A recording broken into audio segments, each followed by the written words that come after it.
everyone to the final of Doxbridge 3, Return of the King. Congratulations to all the teams who have progressed this far. I'm sure you can imagine the wild applause, the chanting of team names and whatever else. But congratulations on an excellent achievement. We're looking forward to the debate. My name is Aisling. Oh, sorry, that's my timer. Beautiful. My name is Aisling. I'll be your chair. My preferred pronouns are she or they. I'm going to let my panelists introduce themselves as well, just in the order they appear here in my ballot. So Hadar. Hi, Hadar, she please. Jason. Hi, Jason, here they. Perfect. Kit.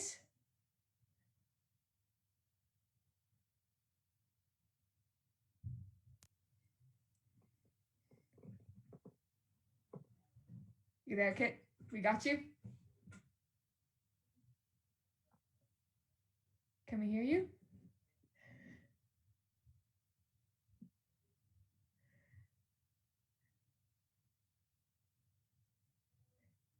I'm just going to come back to you in a second, Kit, in the hope that sorry, this... I was my computer. Okay. Sorry, No, I'm really fine. sorry. I was smiling because I saw Jason. I'm really sorry if you asked me a question. That's okay. That's okay. If you want to introduce yourself, share your pronouns, feel free. Kitty. Sorry. Perfect. That's okay. Lucy? I'm Lucy, she please. Perfect. Nikki? Nikki, she her please. And Yuffie? Yeah, we'll be here they please. Thanks. Thanks very much, guys. Okay, we might just get speaking orders and pronouns of teams as well if they want to share them. So an opening government, who's speaking first? Jen speaking first, here they please. Perfect. And second?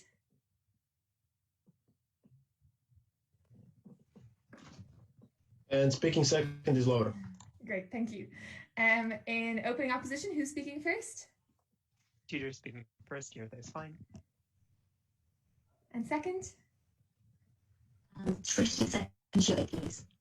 Perfect. In closing government, who's speaking first?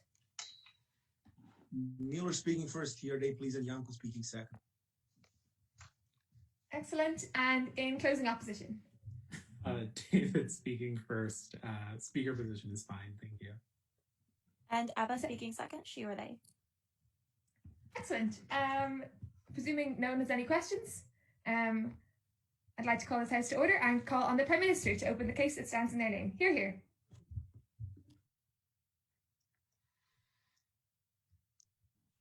Okay. Can you confirm that I'm audible? Yes, you are. Yeah. Okay, cool. Right. I will start. 3, 2, 1. One does not simply fit all of the Lord of the Rings knowledge in 7 minutes. I'll just get right into it. There's a bunch of things. Note 1, when Sauron is defeated, there is no outside threat to the Shire. So this is the important part of the reason why that's in the motion. Let's not characterize the Shire without Sauron. Number 1, if you've read the book, it's perfectly idyllic. We're talking about close-knit communities with large groups of friends, big families hanging out together. They have regular festivities in the spring and summer. You're literally down at the pub every day, downing drinks with your mates and smoking the pipe. You live a hedonist life. You have 4 or 5 meals every single day. Life is good in the Shire. That's why they never left it before Bilbo. 2, you are self-subsistent. Insofar as most of these people own property in the form of fields and vegetables, where they grow things and staples that they eat themselves, but also sell to others. But given the close-knit communities, you also probably get an apprenticeship at like the local windmill, as literally happens in the Shire. There's also no clear class divide insofar as most of them have very good dwellings. So even Bilbo, who was the richest and had Bag End, was not considered weird because he was rich. He was weird because he was weird. So the class divide is not a problem in the Shire. 3, you are protected from outside intrusion. So the borders of the Shire are protected by the Dunedain Rangers, which means that any kind of wild beast or marauding orc that may come onto your borders will never even be seen within the Shire, let alone harm it. Lastly, you have no need to travel, right? Because your definition of good and happiness is different. The memories you have heard from your parents, the things that seem cool and you want to do when you grow up as a big Hobbit is an oxymoron, but doesn't matter, are different from the things that usual humans do, right? Because they're related to the Shire specifically, which means you do not grow up dreaming of faraway worlds. Therefore, when we talk about the average Hobbit, because this motion, it's an abstract language, the average Hobbit has no reason on comparative to leave the Shire, although some do because they're crazy. Let's not compare this to the outside world. 1, most outside races have never encountered a halfling because hobbits in the Shire tend to themselves, which means that at best you are a strange occurrence in a strange world. People do not take you seriously. They look at you with awe and with a strange gaze. Essentially, they don't really want to communicate with you, nor are you able to get any kind of, opportunities, networking. I don't know why they would leave in the first place. Secondly, hobbits have no combat skills, right? They are not a warrior race. They don't have swords, they don't have blacksmiths, nor they have an army or generals. The only time they took up arms at the Battle of Bywater to depose Saruman, but opposition cannot time set a debate by the rules of BP. So as an average hobbit, you probably have no idea how to defend yourself from white spiders, wolves, or orcs from Sauron's remaining army. 3, you're probably aware that you have a romanticized view of what is in the outside world. It's literally the books and stories of Bilbo and Frodo Baggins, which you are aware are embellished stories that they tell to children as good night stories, which means that you distrust them to begin with, and you have a distrust of the outside world. Fourthly, note we're not talking about like the real world in 2020, like we travel for tourism, we travel for jobs. Like in that time, it's like the medieval ages, people traveled where they had things to do. So Bilbo traveled because the dwarves took him on an adventure to reclaim gold. Frodo got told to destroy the ring. Otherwise, if you don't have business outside, you don't travel. There are no tourists, there are no buses, there are no airplanes. Traveling is dangerous, and you don't go in search of jobs or like college in Gondor or whatever. You have everything you need in the Shire. Now, what they can claim is, but this all changes after Frodo, right? Because they know that Frodo saved the world, and young kids want to be Frodo, it's a boy's dream and stuff like this. 1, as the average hobbit, you were the happiest in the world when Frodo finally destroyed the ring, but not because the world was saved, but because after Frodo got the ring, strange things started happening in the Shire, right? Black Riders came and they were interrogating farmers, like there were more beasts and orcs on the borders than ever before. Saruman just came with a group of rebels and like conquered the village. None of this ever happened in the Shire before the Baggins family. Like no more hobbits going on an adventure is the only thing you want, because when they go, they bring unrest to the Shire. You will finally have peace in your life, and you don't want to be the one to bring a lack of peace to the rest of the community. But secondly, even if some children dream of being Frodo, their parents will probably be like, yeah, Frodo is cool and like he saved the world, and we should all celebrate Frodo, and Uncle Frodo will tell you a story, but you just stick to your potatoes. It's not really for you. It's probably a dangerous thing to go out there, right, on the road alone. So most hobbits have no incentive to go. And this is where I get to the point of socialization. Because in the Hobbit society, it's weird if you want to go outside. So even after Bilbo Baggins returned from his adventure, so he literally reclaimed gold from a dragon. So quite awesome. If I do that and I tell your panel I reclaimed gold from a dragon, you would say, Atin, you are awesome. No, in the Shire, they were like, this guy is just quite wacky. So he's like 11th, 12th birthday party or whatever it was. The reason why they came was because of the food, like not because of Bilbo. They think that it's weird to want to leave the Shire, and you are probably socialized in that way, because you probably belong to a family that's not the Bagginses. You're probably like the Sackvilles, or the Bulgers, or the Proudfoots, who are all conservative old hobbits, who think that this era of weird stuff in the Shire is something we should do away with. So therefore, a good hobbit is one that stays in the Shire. This therefore means that 1, you are less likely to consider wanting to leave in the first place, but secondly, you probably weigh off the harms of when you come back, because you do not dream of moving somewhere else and buying your dream house in Rivendell. There's no internet, you don't know how it looks like. You probably want to go on an adventure, see the world, and come back. When you come back, you don't want to be like a person who just tells stupid stories of how they did things that nobody's gonna believe, and is going to be like the laughing stock of their friends when they go down to the pub and when they tell all of this. There's absolutely no real incentive for you to go outside, especially when you keep in mind that the outside world in this case is particularly dangerous, right? Apart from big cities, like untraveled roads, and you probably don't have maps outside the Shire because there's no real cartography apart from like the maps that Bilbo Baggins made. You probably have no knowledge of the dangers, and you're likely to stray away from your path if you go on an adventure. Before I move on to specifics on that, I'll take a beer from closing.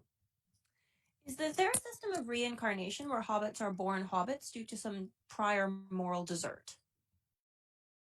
Well, no. I mean, we probably operate within the Lord of the Rings universe. There is no such thing as reincarnation. There is like the eternity of the soul. You can go to the Grey Havens if they deem you worthy, but there is no such thing as rebirth in the universe. You would have to claim why it's likely. But this is a weird POI. Okay, moving back to what I'm trying to say. So given that you probably have no knowledge of the traveled and untraveled paths around you, and that apart from the big walled cities like Edoras or Minas Tirith, you're probably in the wilderness, which doesn't just have like wild beasts, like huge spiders. Like you wander into Mirkwood, there's spiders. You wander into Fangorn, there are ants. You wander to the edge of Elven territory, they take you prisoner because you are an intruder. And the last small guy they saw was Gollum, and that guy was really problematic. You run into like a camp of orcs that are trying to survive after Sauron fell, you're likely to die. This means that at every step, you are more likely to encounter physical harm than you are to encounter physical pleasure. And given that the incentive of a hobbit, particularly a hobbit, is physical pleasure, hedonism, food,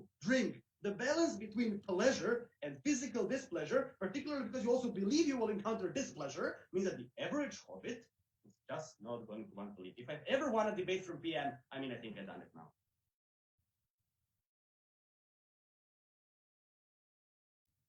I thank the speaker for his comments and now call on the Leader of Opposition. Hear, hear.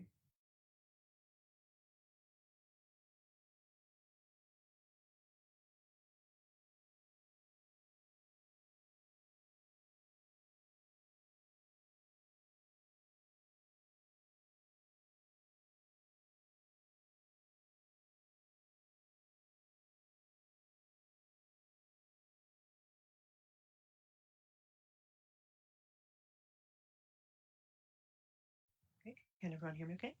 Great, give me 1 second.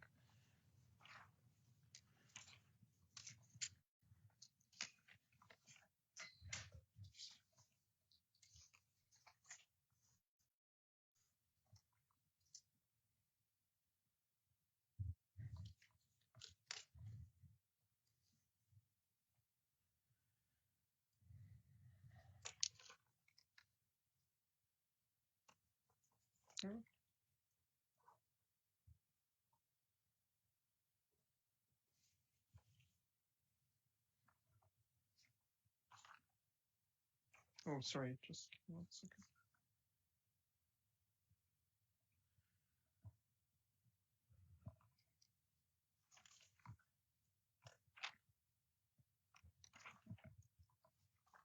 Okay, great.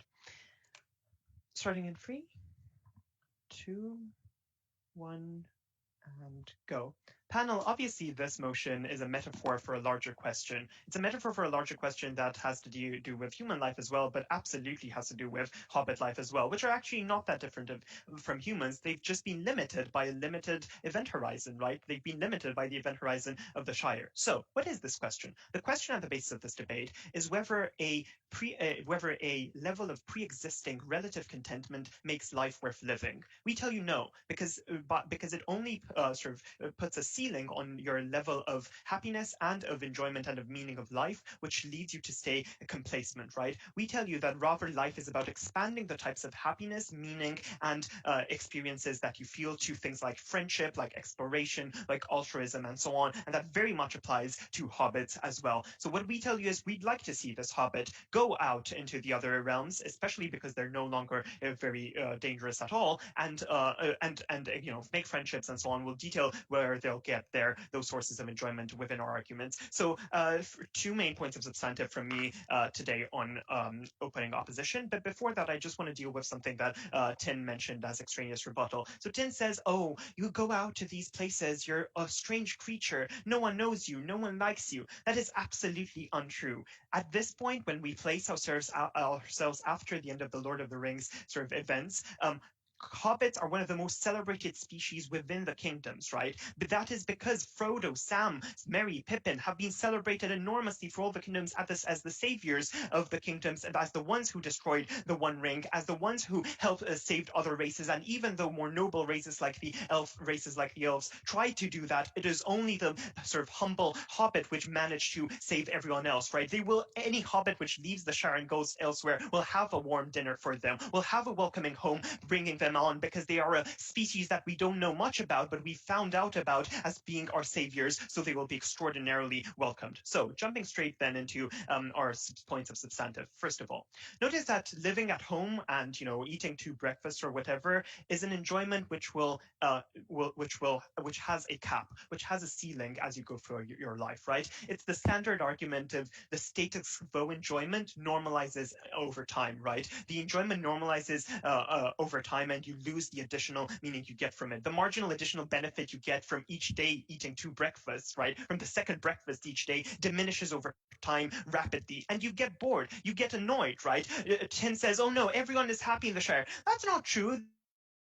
Right, like Bilbo became at the end of his life, like, you know, Frodo would have been bound to become. We're annoyed, right? And that's why they didn't interact with others, because they would be just annoyed because they didn't find extra sources of meaning within their life. So what does that mean? That means that that means that even though you do feel some happiness within your life, right, what you think you know constitutes happiness can be expanded further, and the definition of it can be easily expanded further as you gain new experiences, as you look out for more sort of sources of value and of meaning through life. What are a few types of these sources which we think this Hobbit is likely to encounter if he leaves? First, friendship. Recognize, as Tin says, you know, these Hobbits have been solitary, but they have been solitary because of the construction of a society which told them to be solitary. They're not solitary by nature, as evidence that Frodo and Bilbo, right, both form incredibly tight bonds with the Fellowship, right? If anything, the Lord of the Rings franchise is a story about how friendship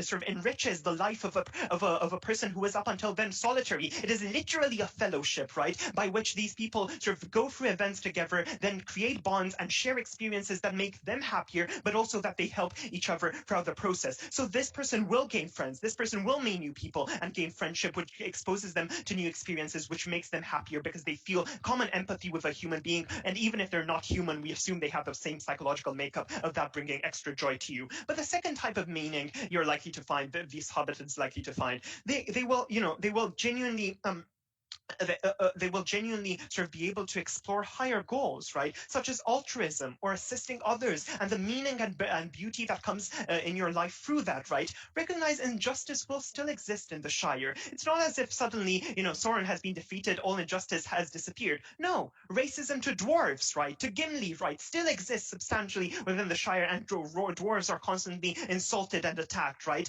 You know, there's massive envy between men and elves, and men who aspire to the riches of the elves, and conflict which occurs because of that between the races. How do hobbits come in to this? Hobbits are ideally placed, due to their personality structure, to be ideal mediators and reconciliators between races. Hobbits exploring this feature of their personality is extraordinary, and is a type of sort of meaning that they gain, which has extraordinary value because they're doing good and they see the results of other people feeling happy because of that. Why is this true in terms of conciliatory ability? Just remember Bilbo so resolving sort of a conflict between the dwarves and the elves, and thus uniting them because of the uniting them to fight against the orcs when they were, you know, in front of the whatever mountain, dragon's mountain, and whatever. He solved that conflict, right? Or for example, Merry and Pippin, right, resolving numerous conflicts between Aragorn and Boromir, right, which were both sort of, you know, terribly sort of arrogant men, of course they were, and they resolved them because they mediated, because no one took them as seriously and they could make fun of the situation. They were perfect mediators and thus brought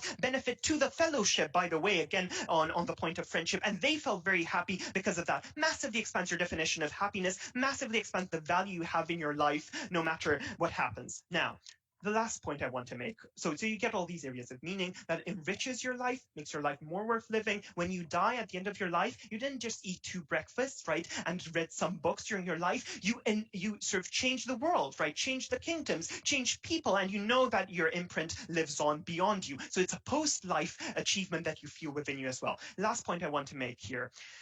If you know you're happy at home, and you know your context is a contentment one, and you then go try new experiences, maybe they're good, maybe they're bad, there is an incredible amount of security and self-contentment that you have, knowing that you're going through these experiences while knowing that there is an ideal home waiting for you back in the Shire. So the fact that you know that at this point you have the ability to always return to what you originally saw as an ideal home gives you security through these travels, which is unmatched, right? Because it allows you to enjoy these new experiences while knowing that you can anytime return for a rest, right, or for whatever, a period, I don't know, a sabbatical, right, back into the Shire and sort of stay there. And that security makes these new experiences even more meaningful because you know you can always return to what you've priorly thought was ideal. And you can always return now because there's no reason you will be dragged and forced by a wizard to throw the ring into a volcano anymore, right? You do have free will over this, and that gives you an incredible amount of security and happiness even beyond the new experiences.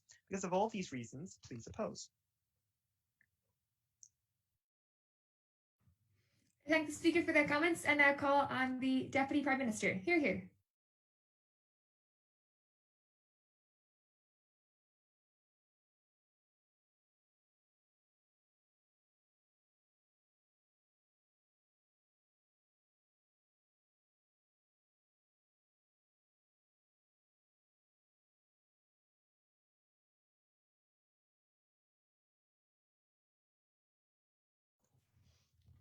Can you hear me?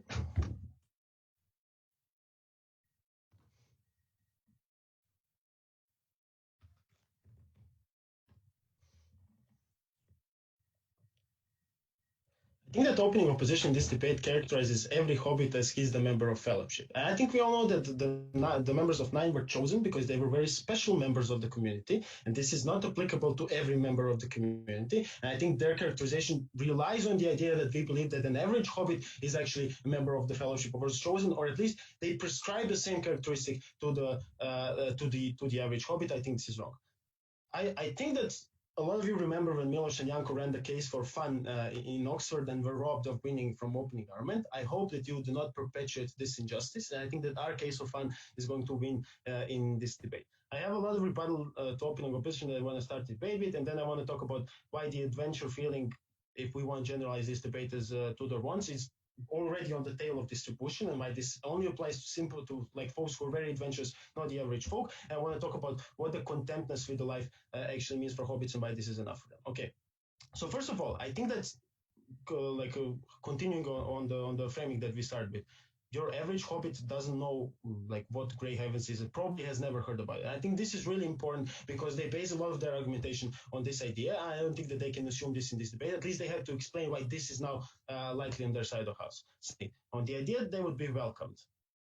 I mean, this assumes a lot, but even if they would be welcomed in a lot of households and people would think that they are heroes and that they, saved all of the other folks outside of Shire, I think this is still a shitty welcome for a hobbit, right? There's no mushrooms, there's no two breakfasts, and there's all of these things. And literally, you're going to be I'm a king here. Let's say I'm a king here. I need to be welcomed like the savior of the kingdoms and all of this. But they're welcoming me very shitty. I was better off at home, right? Even if you decide this, if you can calculate this welcome in your decision to leave or not to leave, which I think is not true in this debate, I still think that you're going to be disappointed and then come back, and then you're going to be I went here for nothing. What is also another important thing here is that everyone will expect you are Frodo. You have special powers. You are a hero. Because this is based on the characterization that you're going to be, extended the welcome. And they will not like you for you as your average hobbit and the stories that you tell about how you live in the Shire and what is good there and how you spend your everyday lives. Because this is going to be fucking boring for people. People are going to be but yeah, where is the excitement? Where is the bravery? Where's the courage that your, a species is supposed to stand for, and how we know you through the stories. So it's likely that people, after interacting with you, are going to be disappointed because you're going to be a lot of average folks and they expect something which is not average. I think this is the basis for the argument that we hear from opening opposition. On the idea of resurrection and that the CEO wants to win this debate here, I think this only happens if you're crucial for the fate of the universe, in this case, or Middle Earth. That's why, I don't know, Lord Findle was resurrected, to be the messenger of Valar, but this is not true for every living being. And I think this is especially not true for hobbits because they don't know fuck about this. Literally, they are very, walled, gated from the outside world. They don't know the metaphysics, and they think, they are a metaphor for the average English. I mean, not for a reason. Remember the motion we talked about interpretation of the art and blah blah blah. They are very ignorant, let's say, of the out world and things that are not happening in their near surroundings, and they prioritize their near surroundings over what happens in the rest of the world. On the idea of friendships, I think hobbits believe that other races are at best odd. At worst, someone with whom you should not socialize. Most of them haven't even seen a dwarf or elf in their life, and it's I think that the basic parahuman, that the basic psychology that they're going to have in this idea is not that their instinct is going to be to search or to socialize, but rather that the differences they're going to face with interacting with other people are going to drive them away, or the potential that this is not the same as home, this is not the friendship that we were used at forging back at Shire, and all of these things. And lastly, on the idea of altruism, I think hobbits are generally characterized as a little bit selfish and content they care about them and that they are good in this sort of situation. And this is why I think that this motive also is something which is not in this debate. So on the idea of adventure, I think that being adventurous, feeling adventurous, wanting to step into the brave, free, new world, blah, blah, blah, is very on the tail end of distribution in every society, not necessarily just the Shire, right? Because people are like this, are special people who are able to be very individualistic, people who are able to, I don't know, face grave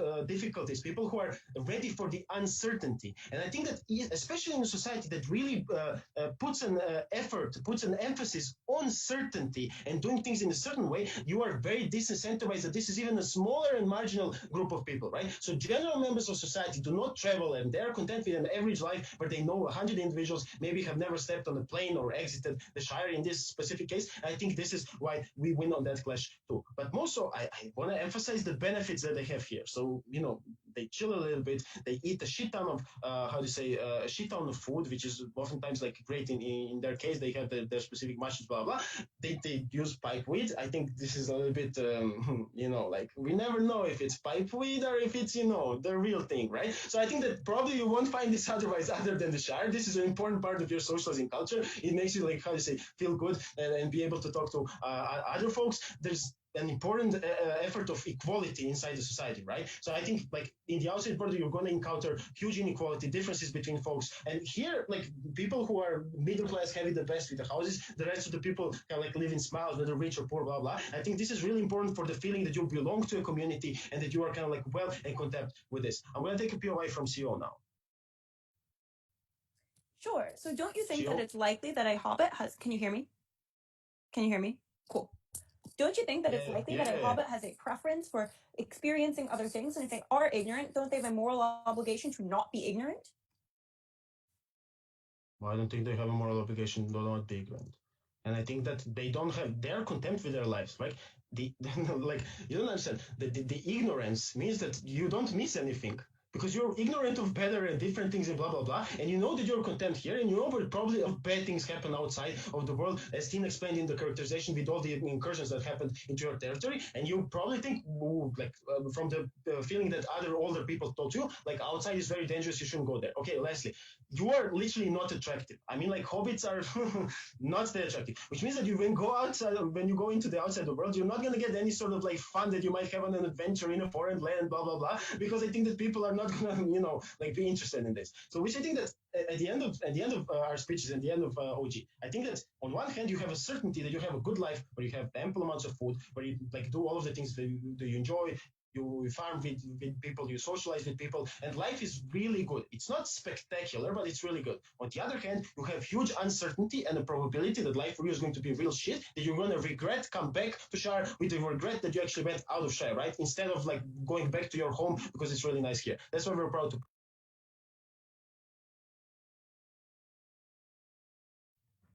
I thank the speaker for their comments and that call on the deputy leader of the opposition. Here.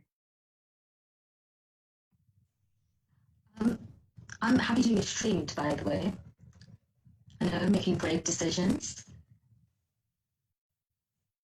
Sorry. I'm happy to be streamed.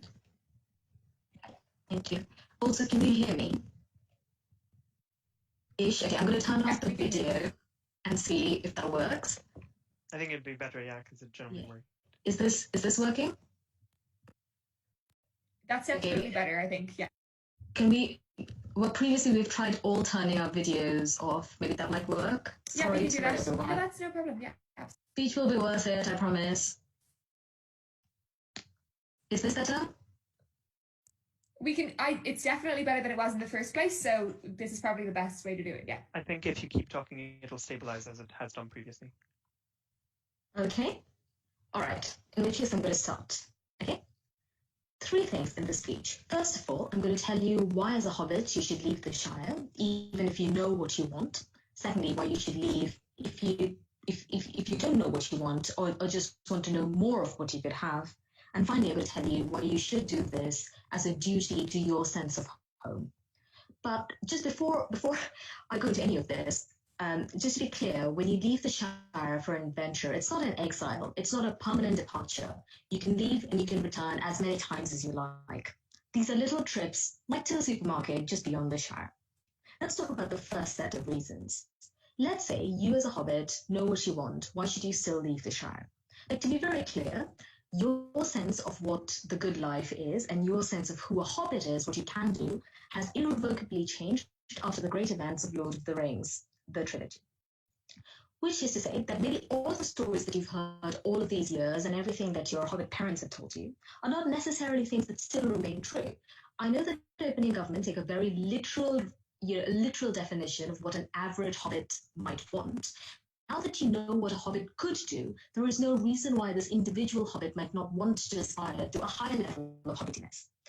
So the reason why we say that even if you're absolutely sure of what you want, why should you still do this? It's because, as Tudor explains, the more of the same you do, the less of joy that you gain from it. So by the time you've had your third, second breakfast, you tend to like it a little bit less. But more importantly than that, I think there is also something about happiness that's comparative, right? You feel more joy if you have more of something than someone else, like higher speaks than someone else, winning something that someone else hasn't, etc. So this is I think an entirely natural feeling, not necessarily a pernicious one. If everyone has everything of the same, then there is no reason why you as an individual hobbit will necessarily continue to feel contented in the state of absolute sameness. But let's say if literally all you want in your life is a lot of food. Imagine if you spent all your life just eating dumplings and stew. It would be incredible if you actually ventured out of your little neighborhood and discovered that there is a world of delights that you could have, like a samosa or something else of that sort. So you should absolutely go out of the Shire because you might find more delicious things to eat and maybe even discover that a second breakfast is just, maybe you can have more than a second breakfast. So I think given that there is an expanded sense of subjective happiness in this new world after the events of Lord of the Rings, and indeed because there is more good things you can get in the outside world, even of the things that you like, you should definitely consider venturing out. But secondly, and this was more important, there is, as long as you stay within that community, as long as you're kind of beholden to the norms of that community, there is almost no way in which you can find out what else could make you happy. The reason why the events of the Lord of the Rings form such a disruptive, in a positive sense, or a radical departure from your life is because suddenly everything that you knew about your world changes.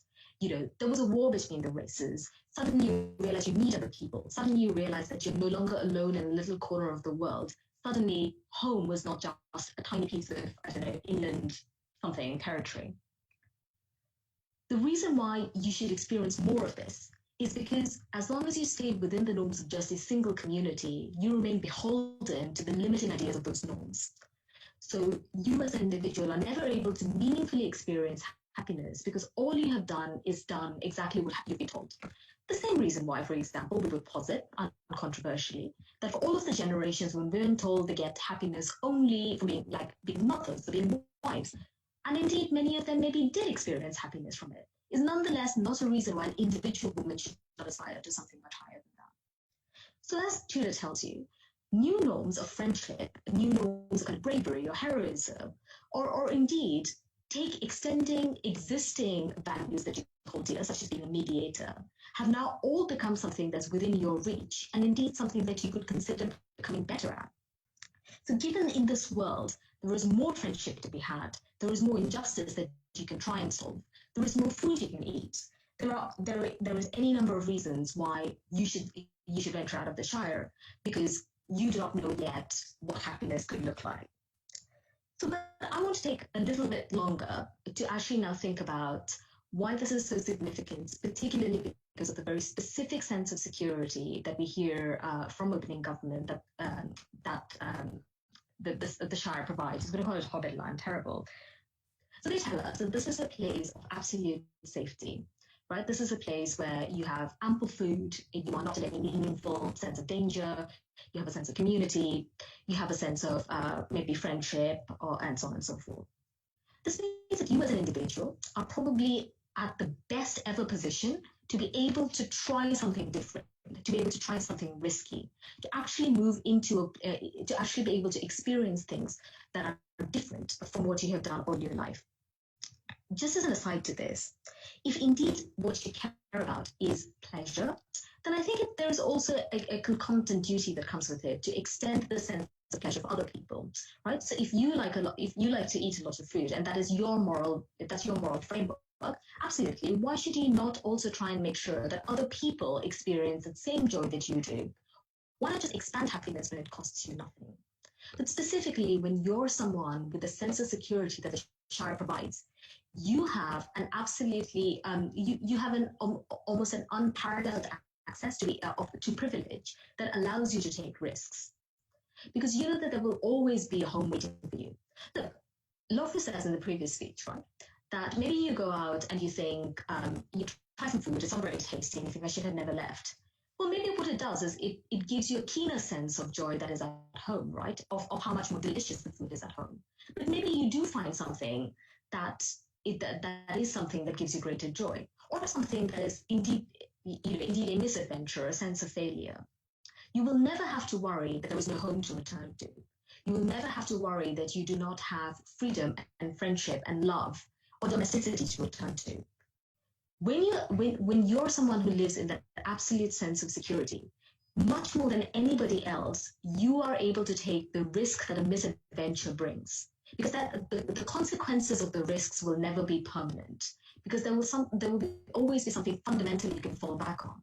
The consequences of the adventure working out, of actually being able to find something that is meaningful or joyful, however, means you can meaningfully make more of what seems like home in that big world. And we beg to propose. No? Oppose?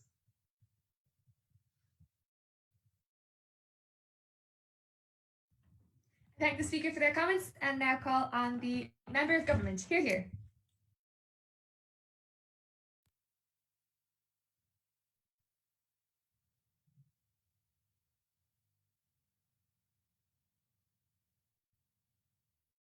Can you hear me? Okay.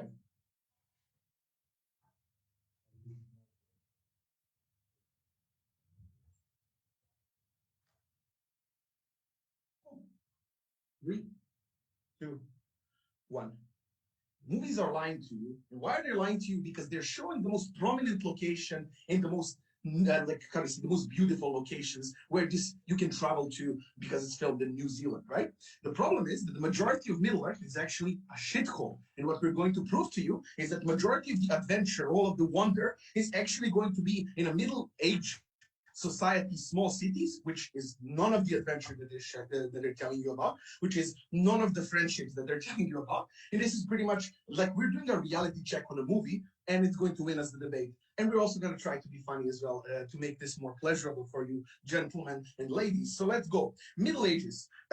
What is the problem? This is like basically a Middle Ages society with magic and with additional caveats in this situation. The problem is what this debate has been missing is we're all imagining, as I said, like Riverdale, Minas Tirith, but actually more likely 90% or more of the world is basically green, and all of these shit towns where you are likely to be staying and receiving this adventure. Why is that the case? First of all, because you lack a lot. If you want to travel, you need to have a lot of money. You need to do it even in this day and age when you have planes and all of these things. If you want to travel for days, you need food, you need shelter, you need money for accommodation and all of these things. And all these things limit your ability to enjoy and travel in this situation. You're also probably traveling alone because the chances that you're going to convince a friend who's also out of this is also quite very narrow. So you're spending this time alone, and you're spending this time with lack of resources. And we all know that even in debate tournaments, when you go with lack of resources, it's quite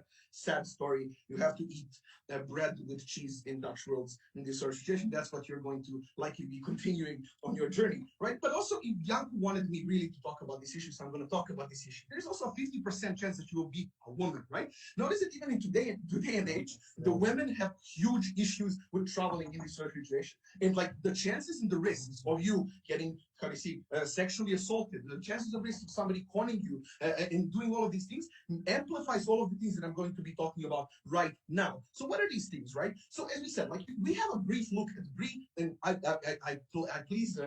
please just bring that memory back to your heads. How does a tavern look? And it's probably the best 4-star hotel that they have in their sort of situation. Then we on our side, we're debating should we stay in dorm or should we stay here? This place is a shithole. The people who are hanging out there look crooked. They want to con you. They want to do, how they say, horrible things to you in this sort of situation. Probably the food is also quite worse than what you're expecting, what you're doing, all of these things. But what about a town, right? Like, let's say that the accommodation is like a hostel, so you will stay there for an hour, for a couple of hours to sleep, and you will go out to have your adventure and all these things. How do middle-aged cities will look like, right? They're fucking dirty, right? They're horrible. There is no like places to take Instagram pictures and doing all of these things. Second of all, it stinks. Middle-aged cities didn't have sewage. The more people that you have there, the more likelihood of it being horrible sanitation, like you risk of getting a disease, or all these things. Notice the Hobbits do not have immunology. They're collected in their own part of the world, so it's also quite likely that you catch something horrible, worse than COVID-19 in this situation. The problem, there is food scarcity in this situation. There is food abundance in Hobbit, but in other places, it's also important that people are a lot poorer in this situation. They don't have like the access to all of the fields and stuff that Hobbits have. Why is this particularly important? Notice that your expectation of an adventure usually needs to be, it's better than what I'm coming from in this situation. Notice, let's play a thought example, right? If you're used to having internet all of the time, and then you go abroad, right, and then you don't buy a SIM card, and you don't have Wi-Fi at the venue that you're debating with, your trip to some extent is ruined. Your trip is shit, right? Because like, you have some expectation of how this would look like and how this adventure thing would look like in this situation. The fact that you're used to food, chilling, pipe, on all of these things, and you don't have access to it, and you don't have anything else that is better comparable towards this, it just means that you're gonna feel shittier about all of these things that you're talking about. But also like lawlessness, right? A lot of these people, it's not necessarily that people are evil, right? But like I would say that like the largest assholes that you can see in Lord of the Rings universe are basically human, right? In this situation, they're trying to con even people who are prominent. So Tudor and Srishti are telling you, but you have heard a lot of stories how hobbits were great. These people don't care about this sort of situation. They also want to make bread, and how they make bread with thieving, conning, and doing all of these things in the world. Also, like, notice how they behave towards Gandalf, Aragorn, Legolas, all of these people who are very prominent, they're still asshole towards them, even though they're living legends at their point in some of these situations. I don't think that it's very likely that, how they say, you are going to have a nice time with people making friends in this sort of situation, and that you're not going to be worried and wary about it. But what is the contrast towards this, right? You're missing out on a lot of things that like fear of missing out. You're missing out on a lot of things that you can do in Shire. Shire is also quite large. It's one of the small town, but it's basically 150 to 200k people in this sort of situation, which means that in your lifetime you probably haven't met all of them. You haven't visited all parts of the Shire. You haven't visited all of the outskirts of forests, which is probably still in the scope of the motion. So life can be an adventure for you, even within that sort of situation. But also your expectations are quite different of what does an adventure mean. Notice that even if you live like life in your own town, Belgrade, wherever, you're also having fun by having day-to-day parties. Look how many parties are they organizing. Going to nightclubs in today's world is considered having an adventure and having fun. That also exists in a Shire in its own form and manner. So it's not the life without an adventure. Opening up. Yeah, there's a lot of uncertainty in your description, Milos. What if it's like that? What if it's like that? How about you go once and see? The motion says you have to defend never going out and never testing the water. We say it's never because, right? We say you should never see it because it's not worth seeing. I'm basically giving travel advice to hobbits, right? In this situation, I've been there, I've seen how it looks, and it's not uncertain to do that. I've given structural reasons that judges need to take into account why a middle-aged city, which are most likely to be the ones who you're traveling to, right? Minas Tirith is fucking far away. Does an average hobbit, random hobbit, have money to go there? I don't know, probably not. Even if they go there, Minas Tirith also requires all of the problems: more people, more sewage problems, more stink, more people to con you, less four-star hotels, and all of these things, right? And your expectations of it is worse. Okay, you saw a fucking tower. What now? Nothing is like you're missing your pipe, you're missing your buggies, you're missing the cozy life that you're having. So what we're saying is basically, if I'm rating the trip on TripAdvisor or something like this, I'd say 1 star, not recommended, don't go there. It's a shit, it's a shit place. So insofar where we play out in this debate, we give the higher burden than the opening government. So we're saying that this adventure is not worth having because there is no adventure to be had, even though movies con us to think there is. That's where you should vote closing government. Thanks.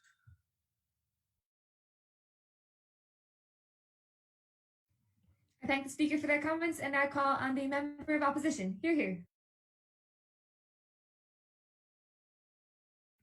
Hi, everyone.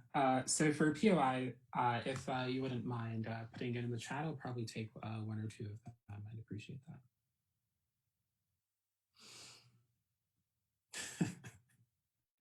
All right. The front half of this debate goes a little like this. OG says the Shire's great and the outside world sucks. And then OO says, but no, have you considered that the outside world you could have so much fun? What we're going to do in CO is take this debate to a higher register. We're going to talk to you about morality and your obligations, what you're actually compelled to do. And second, we're going to talk to you about what your strategic interest is, even setting aside the moral framing that we're offering. Because in CO, you're not leaving for a vacation, you're leaving on a business trip, you're leaving as a missionary of goodness and all the things that are right in the world. Before I get to that, though, two extraneous responses to closing government. First one's to opening government. Is on this framing that basically, like, on an epistemic level, hobbits know nothing about the world. They don't know, I think the word used is metaphysics. They don't know anything about whether or not they'll like the cultures that exist outside of there. Two things to say about this. The first is the fact that hobbits have a culture in the first place implies that hobbits have the capacity to reason through what their culture should be. And typically the way that happens is by thinking about what they don't want their culture to be, meaning that they do actually put a lot of consideration into what other cultures are, meaning that I do think you're able to form expectations about what you'll experience in these other places. But the second thing I'd note is that the quest of the fellowship and the lessons that have been learned as a result of that have been disseminated amongst all of the hobbits, meaning that there's a familiarity with the nature of man, dwarf, elf, and so forth. The second extraneous rebuttal I want to offer is to the basic resource constraints and safety argument we hear out of CG. There are four things to say about this. The first is, as I explain in my positive material in just a moment, I think your moral obligation and strategic interest will mean that you should tolerate these constraints on your travel, even if it's a low-quality trip. Second, I think you'll actually be able to get by fine because you can bring resources with you to trade in exchange for places to sleep that smell less bad or are more comfortable in exchange for food to eat. Because the Shire is generally abundant. You can grow food there. You can do things like, I don't know, shear a sheep and get wool. I'm sure you have clothing you can trade and experiences you can tell in exchange for money. When you're out traveling, you can find your way. But the third thing I note is that the Shire also smells bad and can experience all these exogenous shocks that mean that it's not always an idyllic experience, right? There are droughts, the crops go bad, evil sometimes infiltrates. I think the lesson of The Lord of the Rings is that there are unexpected events that can confront you in the Shire, meaning that you can't actually have certainty that it's always going to be great and everywhere else is always going to be shitty. Finally, in regard to safety, I would say that yes, this is a concern, but the fact that hobbits have huge ears and huge feet mean that you can hear people before they get really close to you and run away, and your large feet can help you kick people with a lot of force and defend yourself. Two arguments then. First one on moral obligations. I want to begin by characterizing the vast inequality that exists among these kingdoms. The kingdoms of dwarves, men, and elves, so especially the kingdoms of men and dwarves, are characterized by a lot of resource constraints. So there's a lot of poverty, there's a lot of crime. It is a lot less idyllic than what exists in the Shire. Similarly, the realm of the elves can sometimes be troublesome. Why does this matter? Because there is a lottery of birth which allowed you to be born as a hobbit with all the advantages of living in a relatively idyllic place. Your position in the interior of Middle-earth has provided you with benefits in terms of access to minerals and resources and a culture that you generally like. I think the values that come with being a hobbit and your moral view on them is that you value things like simplicity, like humility, heroism, and pastoralism. But you realize that these other kingdoms lack those things. So why is it then that you're obligated to go to these other places and spread these values and morals? Three reasons. First, because you should believe that your system of morals and values is the best one, otherwise it wouldn't be your moral system in the first place, meaning that you think you have the correct view of the world. But second, because you recognize the moral equality of all beings, regardless of their species, you realize that others should share that moral system, and therefore you want to teach them about it. And third, because your view of moral equality in the world means that others should have the same level of access to the wealth and prosperity that you experience most of the time in the Shire, meaning that you might need to leave the Shire to bring with you things like food or gold or other resources that can be used to enrich a foreign place. But you can only do this by leaving the Shire, because to cause such a sea change in the cultures or prospects of a foreign kingdom, you need to be able to do things like transport goods. You need to be able to communicate with these people by going there, and you need, and in order to like teach people morally, you can appear as this like figure with special authority over there. The second thing I want to talk about, though, is your strategic interest. Note that you are a singular hobbit, and you become valued when you travel to these other kingdoms because of your rarity. Why is this good for you? For 3 reasons. First, because you have more celebrity. You're valuable because of your you have more celebrity as like a unique hobbit or species in these other kingdoms, which is valuable to you not just because of the social status, but because when you're a celebrity, people do a lot of things for you, making your life significantly easier and allowing you to focus on things like getting more and more breakfast in another kingdom. But second, I think in the event of conflict, you are likely to be spared. I'll take a POI before I finish this, if someone has one. I'll call the speaker briefing. Actor emotions don't exclude principal arguments. They have to show why it's in the interest of the actor to follow that moral maxim. This means you first have to refute 14 minutes of characterization. Sure. Okay. So the reason that you should follow your morality is because the point of morality is that it tells you which actions are best for the world, because you recognize that you should do things, because you recognize that your interests aren't any more important than the interests of anyone else. You realize that you're not allowed to privilege yourself and over others, and therefore you do unto others as you would have done unto yourself. Eva will also offer much more color to that, I hope. In the event of conflict, we think this is likely between kingdoms. Why? Because the kingdom of men is characterized by resource constraints, poverty, and moral degeneracy. They're more ruthless people who are willing to attack you. If they attack you, they are overwhelmingly likely to win for 3 reasons. First, because they have a height advantage. Second, because other kingdoms tend to have technical and magic advantage, so the elves are really good at archery and magic and spells and such. And third, they have worse morals because you're more ruthless. On our side, though, we increase the probability you're spared for 2 reasons. First, because you may not be in the Hobbit Kingdom when the Hobbit Kingdom gets attacked. But second, that even if you are there, they'll be more willing to know, they're more likely to have known you because you visited them and be familiar with you. And therefore, they'll be willing to spare you because they recognize you as a good Hobbit who is willing to come visit with them and deal with them on equal terms and be nice to them. Also, they may just be willing to strike a deal with you to help their society by using your hearing to hear things in the kingdom that need to be heard, like enemies, secrets, and so forth. For those reasons, proud to oppose. Yeah, thanks.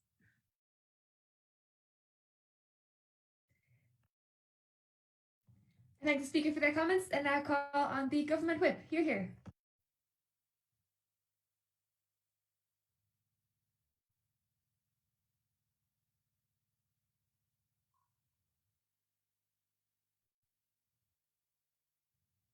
Can you hear me?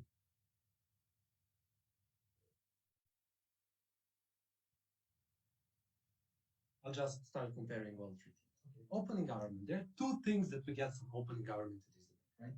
One thing is that this journey is extremely dangerous. And second thing is Shire is really amazing, and there are some problems in this world. I'll just explain why I think the majority of these arguments fall out of the debate. First thing, as related to danger. While there are certain dangers, I believe that they are quite amplified as to what open government says. Thus, the arguments about dangers that you can enact on the road should be taken pretty much outside of the debate. 1, you're a medieval person. You're a hobbit, which means that you're trained for things such as traveling through forests, much more than people in 21st century who live now. This is pretty normal. Even hobbits who travel through Shire all the time when they want to visit their cousins on horse, on foot, whatever, they know how to go through woods. Secondly, these woods are close to them, so they know the dangers that are around them, whether they're wolves or not, and these kinds of things. Thirdly, we're saying from the movies and books, we know that these forests where hobbits live are kind of mild because there was never any serious accident regarding wild beasts happening there. Fourthly, as they say themselves, they're rangers or former Numenorians who are protecting, right? They're protecting these woods, especially for the passengers especially for the passengers who are going to pass away. And fifthly, probably when you go on the road, you prepare some things such as herbs and in general medical stuff in case something happens to you, so that you are prepared for some danger that may occur for you in the nature. So we believe that in general, danger part is pretty much out of the debate. Then what then happens is you need to ask yourself, who has the more relevant case in this context? If you live nowadays in New York, sure, like you live amazing life, you're rich, blah, whatever. And do you want to travel some places or not? If you follow some of the logic of AOG, you should never travel anywhere. Which you don't. Sometimes it's good to go for an adventure, even if that adventure is something a bit more crazy. Right? You may go to South America to walk through mountains. You may go to Himalayas, climb there. And even though there are harsh conditions and some things are very bad happening, this is not really the question of whether you're going to spend your free days, right? Because hobbits also presumably work and they have some days to spend on travel. But the question is the travel that you're pursuing worth of your time? And how in reality this travel is going to look like? So sometimes going on camping may be good, but going to Moldova, but imagine Moldova that smells like medieval city, has no toilets, no bathrooms, no sewage. Is it really worth 2 weeks of your life? I would say rather not. And we think probably that this is where this debate crucially comes up. It is not that Shire is good that is preventing us from traveling somewhere, but it is what is the place that we are going. So if there was a very nice place near Shire, sure, we would support it. But this is not the case as this debate looks like. Srishti. So do you not think that even in your very hypothetical, non-canon scenario, even if the world outside is terrible, it might actually make you appreciate home more?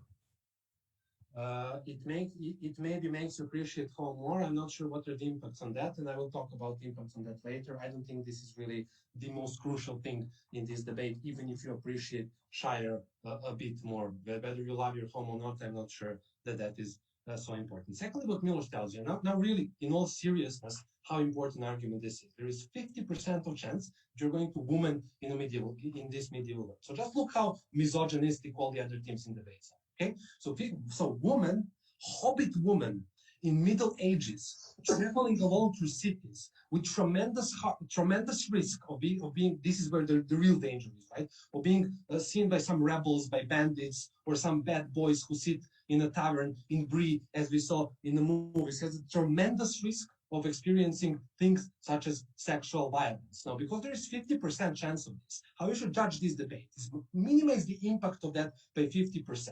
Per se, these 10 sentences that we told you should be enough to win you this debate because of the tremendous risk that the female person in Middle Ages can do. Even now in 21st century, in some places it is very dangerous for women to travel alone. Imagine how in the Middle Ages these things would look like. We believe this is an extremely important argument.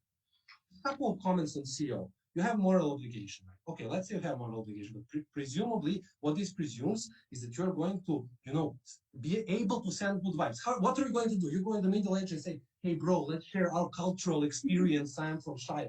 No, nobody wants to talk to you because people work, they have their obligations, their life. Medieval life is really work. People don't meet their friends, say, hey, where are you from that country? Yeah, let's hang out. You're from Ireland, I know Irish music, haha, we're friends. Okay, this is not how the world looks like in the Middle Ages. It is bizarre. So the whole presumption this is going to happen is not going to happen. Their impact, it's not really moral argument. It's potential utility. You're spreading some good messages. And even if you'll spread it to 3.5 people, so it's stupid. And even without that, you may be a shit hobbit. Not every hobbit is a good person. So their moral obligation doesn't stand because you may be a shit person who who is shit to other people and sends bad vibes to the world. To the world as that is. We come back to the crucial question of this debate, as in whether this trip is worth it or not. Just a comment on Srishti's POI.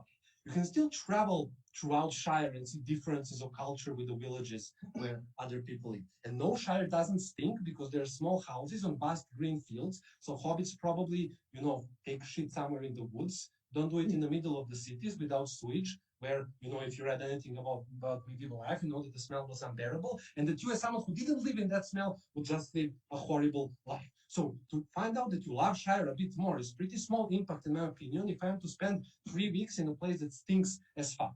The other thing Milos tells you about the immunity. We know that Lothar characters can get sick, and we know that they can sick for various viruses and bacteria.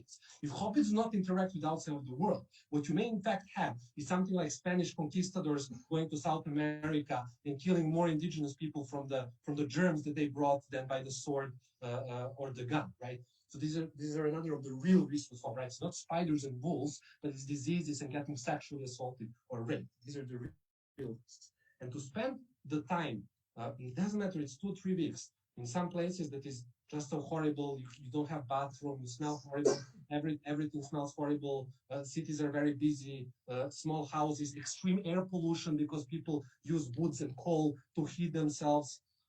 I just don't think this is a travel worth having, and it is better time spent working on your land and fulfilling your daily obligation because hobbits have jobs too.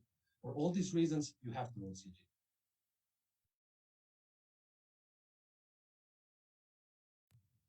I thank the speaker for their comments and now call on the opposition whip. You're here. Just to confirm, can everyone hear me?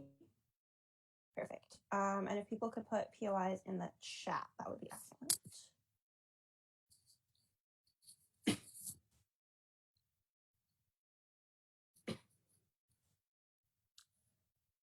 First point of collapse is going to be on moral obligations to Middle Earth. I actually think OG helps us win this because Tin spends so much time in the PM telling you why life in the Shire is so wonderful. And he says that there's economic prosperity, equality, lots of food, and family. Middle Earth as a whole is not as fortunate as the Shire. Even if Tin's entirely correct, there is no cultural, intellectual, or aesthetic benefit to travel, and it would seem to me that the elves are an extreme aesthetic benefit in and of themselves, you have a moral obligation to undertake this travel and share your modes of culture and ways of life. Why? What does David tell you?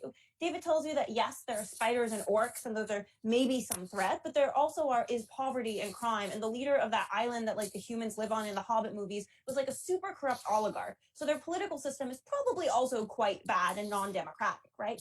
And as OG tells you, you are not born into this life of comfort and privilege because of moral desert. They say that in their answer to my POI. You are just simply lucky in the lottery of birth. David therefore says that you have a Rawlsian obligation to act from behind the veil of ignorance and try to make it so that things outside the Shire are as good as they are inside. At bare minimum, we would say that you may probably have like some sort of moral obligation to share your culture of elevensies and second breakfast with the world, just like California imparted its tradition of avocado toast on us all, because that sounds really good.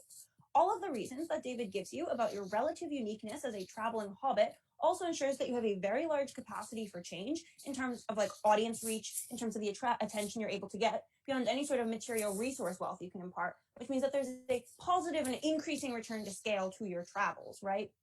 Finally, why is it in your interest then to be moral beyond just this veil of ignorance, right? It's because you live in a society with reciprocity. If you are not moral to others, then they have no obligation to you. You live in a world with a hobbit social contract that ensures you, a relatively weak being, are protected from harm from others, and therefore you ought to protect them from the harm of social degeneracy through your like particularly stellar like pastoral morals and your like peaceful prosperity versus like the rather corrupt human society and the warring factions, right? Weigh this against what CG tells you about women's safety and how all of these places outside of the Shire are really bad without Wi-Fi and plumbing, and they smell terrible. Basically, these cities are like fast worlds. So, first, Middle Earth is in general is rural. We say that if you're someone like a woman who is at like a significant risk, you don't have to go to like the very worst cities in a world where female hobbits think that they will be sexually assaulted. Also, female hobbits probably haven't been sexualized. I don't think this is weighed out as to it being like a voting issue in the case. But second of all, let's take a reasonable case. You're in a dirty, unhygienic city in the Middle Ages. If you live your whole life thinking that everyone lives like you do, in the 1%, you're probably going to be quite selfish and morally bereft and not likely to go to Hobbit heaven. I think it's probably likely that these hobbits know that there's that Hobbit heaven, and they want to like go to Hobbit heaven and be rewarded and not just like die and have the afterlife, right? Maybe they even have some sort of like sense of religion, right? Moreover, I think that these people need to check their Hobbit privilege. Until you meet these humans and see that there are good humans, you're likely to to view humans, elves, dwarves, whatever, as responsible for their own poverty and deserving of their city situations. Contact theory makes you more compassionate and leads to less resentment from humans and dwarves against that Hobbit 1%. That's also just like a strategic interest too, right? Like, not only do you become a more compassionate and better human being, which means you probably just have a better time in life, not snubbing your nose at everyone, it also means that when they come for you, when they go to eat the rich, when they go to guillotine, you're not the one on the chopping block. And that's probably a pretty good thing, as David tells you in his substantive. But second then, on personal advantage. Before that, I'll take a POI from OG. We explain and CG nicely repeats that the journey is dangerous because of your lack of combat skills, insufficient cartography, monsters, blah, blah, blah. Please explain, insofar as everyone is a unique moral actor, why the duty to prevent harm to others is greater than duty to prevent harm to yourself as a unique moral actor. Yeah, so first of all, David contests the extent to which you are truly helpless, right? Like, if you look at, like, I don't know, the Lord of the Rings movies, like, I'm pretty sure Frodo doesn't die in them. I'm sure that Bilbo doesn't die in the Hobbit movies. Like, these individuals manage to survive fairly risky situations where they are dealing with, like, some sort of, like, big bad evil, like Sauron, right? Like, they're dealing with, like, monsters, and they're managing to survive. So it seems that hobbits are pretty resourceful. They also have, like, as David said, large feet, large ears. These somehow seem to help them. But beyond that, like, even if there is a risk to the Hobbit, I think that it is important that the Hobbit does take these risks, because that means that they're acting in a moral way, and that means that they're acting with regards to their moral self-worth. What we tell you is that the Hobbit shouldn't just be concerned with their own, like, material and physical safety, although we do think that there's a strategic advantage to traveling there, but also that the Hobbit needs to be concerned with, like, the viability of the Hobbit's soul in the long run, and that you only get that on our side of the house when the Hobbit is not being like a privileged 1%er and is instead trying to help other Hobbits, or trying to help like man and dwarf and all of these other beings out. We only get that sort of long-term advantage, which I think is more important because you spend more time like dead and in the gray afterlife than you do alive on our side of the house. But second point there is on personal advantage. So first, on OG's point about being seen as weird, I think that you're probably going to attract positive attention as a delightful yarn spinner in your old age at worst. But also, even if you're seen as weird, we would say that if you ensure your own survival and did cool things and had a fun life, like, it doesn't really matter that people see you as weird. We are all staring at our computer screens and shouting at each other about a children's fantasy novel on a Sunday afternoon. That is kind of weird, but we've decided it is worth it because we're having fun. But more important, we think that it is clear from their peacefulness that the hobbits themselves are not just self-interested, but all beings do have some self-interest, and David tells you that, like, as a generic hobbit, this is also advantageous to you, right? OO tells you that you get about, like, being bored not being bored in friendship, right? That's all very nice. But you can probably find something to do in the Shire, and you probably can find some friends in the Shire, so, like, the comparative uniqueness of this point is very low. Also, it's not really certain what makes you happy, because every hobbit is different, and we don't know what your hobbit tastes are. It's probably also correct that you have more potential for happiness, but also more potential for sadness, as all of GovBunch tells you, right? So why do we outweigh what opening opposition tells you, which is maybe symmetric, right? We outweigh by talking about your own survivability, because every rational actor wants to be, like, not dead. You are a hobbit, you aren't Frodo, you are an ordinary hobbit, and you're not very special. But outside the Shire, there are very few hobbits who are traveling. You can be a unique hobbit ambassador. OO tells you that this makes you happy. That's all nice and good. But more importantly, as OG tells you, all the hobbits have is maybe some big ears. There are resource shortages elsewhere. Eventually, there is going to be conflict, and the rest of your fellow hobbits are going to get, like, absolutely murked because they are the Hobbit 1%, right? David tells you that this is imminently likely because they have worse morals, more ruthlessness, and archery. You avoid the Hobbit genocide by having a prior relationship with these other communities and having demonstrated your value. We say that survival is the biggest priority, insofar as life is likely to be filled with conflict, and insofar as you're likely to see conflict in the interim future, you protect yourself from conflict, and you become a moral actor. For all these reasons, proud to oppose.